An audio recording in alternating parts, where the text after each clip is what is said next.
Hello, welcome back to another video. Today I'm going to show you how to find nether fortresses inside of Minecraft Bedrock. So to start with, you first want to find out your world seed. The quickest way to do this is to exit your game, select the edit button here next to the world,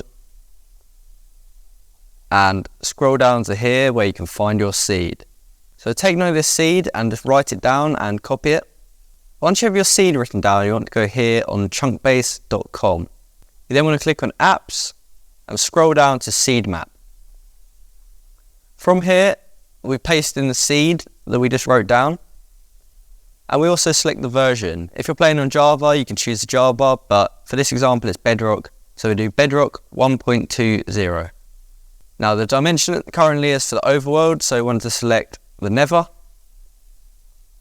And you also want to drop down this and deselect all. So now since we're looking for the Nether fortress, all we want to do is select Nether fortress. So click that, type in 0, 0 and then click go. I'll show you roughly where your spawn point is in the Nether. So as you can see, this one here is the closest. So go ahead and click this and take note of these coordinates. So I'm in creative, but normally if you have your coordinates enabled, you can simply just follow it. It shouldn't be too far away.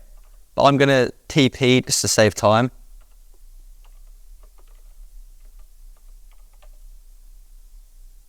And we've teleported the coordinates, and as you can see, here's the Nether fortress. So this will save you lots of time looking for a Nether fortress, and you can find it really easily. Some people might say this is cheating, but personally I like having fun in the game, and running around for hours looking for certain structures just isn't fun to me. So you can use this method to speed up that process.